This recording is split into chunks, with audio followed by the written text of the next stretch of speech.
महाभारत का 14वां दिन समाप्त हो चुका था और धृतराष्ट्र के कई पुत्र वीर गति को प्राप्त हो चुके थे। ऐसे कठिन समय में राजा धृतराष्ट्र अपने महल में बैठे बहुत व्याकुल और दुखी थे। उनके मन में बार बार यही सवाल उठ रहा था, क्या मेरा पुत्र दुर्योधन इस युद्ध में बच पाएगा? क्या कौरव वंश जीवित रहेगा या फिर मेरा पूरा वंश ही समाप्त हो जाएगा? तभी संजय धृतराष्ट्र के पास आए और बोले, महाराज आचार्य द्रोण आपसे मिलना चाहते हैं। धृतराष्ट्र ने भारी मन से उत्तर दिया, उन्हें भीतर आने दो। कुछ समय बाद द्रोणाचार्य अंदर आए।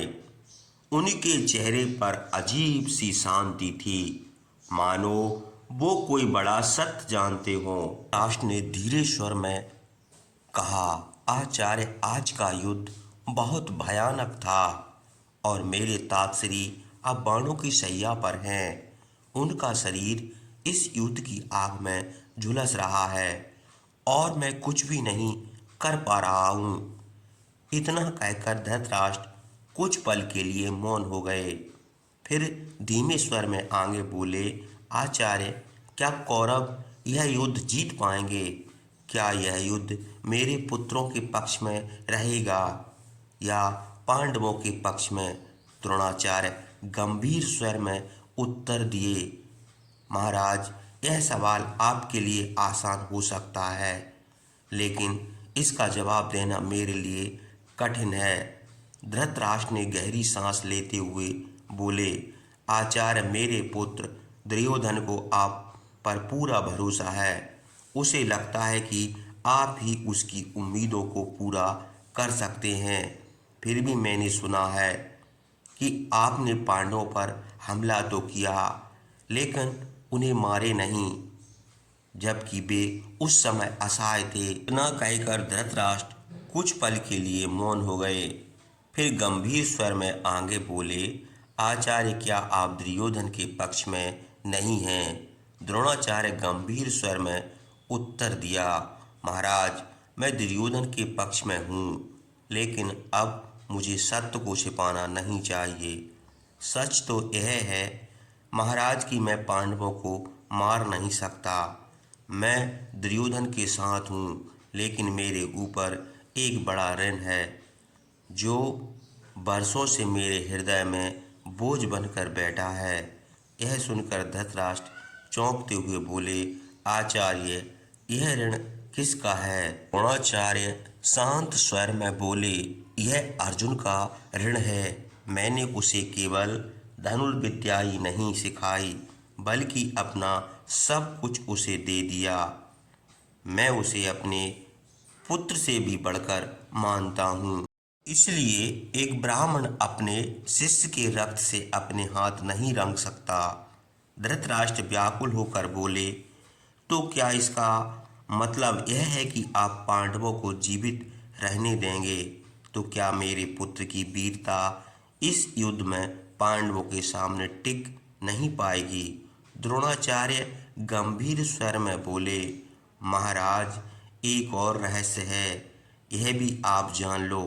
पांडवों का वध कोई भी नहीं कर सकता, क्योंकि उनके प्राणों की रक्षा स्वयं श्री कृष्ण कर रहे हैं और जिस युद्ध में श्री कृष्ण उपस्थित हों उसमें विजय शस्त्रों से नहीं मिलती। विजय पहले ही धर्म के पक्ष में झुक चुकी होती है। इसलिए महाराज आपके पुत्र के पतन का कारण पांडव नहीं, बल्कि उसका अभिमान है और यह युद्ध अभिमान से नहीं जीता जा सकता। यह सुनकर धृतराष्ट्र चुप हो गए। उनकी आंखों में चिंता और डर साफ दिखाई देने लगा। पूरा शिविर और भी अंधेरे में दिखने लगा, मानो आने वाली रात कौरव वंश के भविष्य को निगलने वाली है। द्रोणाचार्य कक्ष से बाहर निकले। संजय उनके पीछे पीछे चल रहा था। संजय के मन में कई सवाल थे जिन्हें वह दबा नहीं पा रहा था। थोड़ी दूर जाकर संजय रुक गया और बोला, गुरुदेव, यदि आपकी अनुमति हो तो एक प्रश्न मैं पूछ रहा हूँ। द्रोणाचार्य ने शांत स्वर में बोले, संजय पूछो। संजय ने हिम्मत करके पूछा, गुरुदेव, क्या यह सच है कि पांडव आपके शिष्य हैं, इसलिए आप उनका वध नहीं कर सकते, या इसके पीछे कोई और कारण भी है? द्रोणाचार्य धीरे से बोले, संजय, वीर वे नहीं होते जो हथियार उठाते हैं। सच्चे वीर वे होते हैं जो सच जानकर भी अपने मन को विचलित नहीं होने देते। इतना कहकर द्रोणाचार्य कुछ पल के लिए मौन हो गए। फिर गंभीर स्वर में आगे बोले, संजय, पांडव साधारण मनुष्य नहीं है, वे धर्म के मार्ग पर चलने वाले हैं।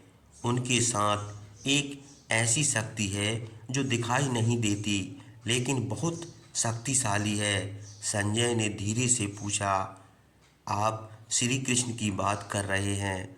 द्रोणाचार्य धीरे से बोले, संजय, श्री कृष्ण केवल नीति जानने वाले नहीं हैं, वे इस युद्ध की दिशा भी तय कर रहे हैं।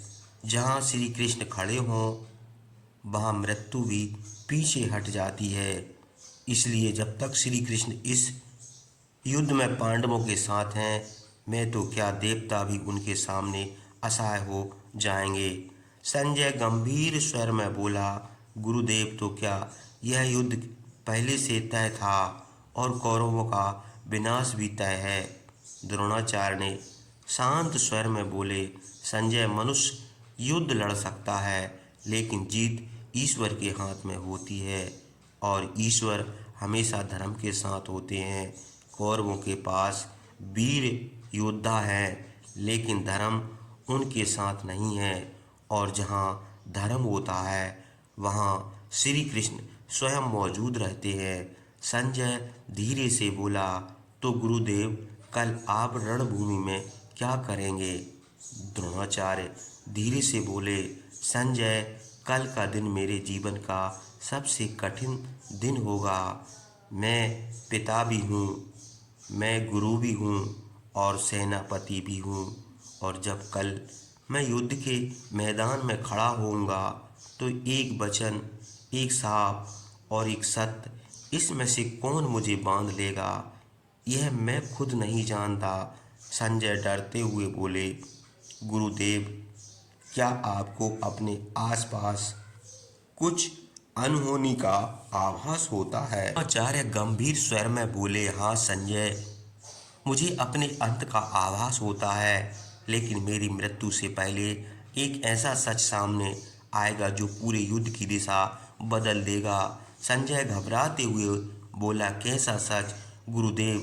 द्रोणाचार्य धीमे स्वर में बोले, वही सच जो एक पिता के हृदय को तोड़ देगा और उसी क्षण द्रोण रणभूमि से विदा हो जाएगा। इतना कहकर द्रोणाचार्य वहाँ से चले गए, लेकिन संजय वहीं कुछ देर मौन खड़ा रहा और रात का अंधेरा और भी गहरा हो गया।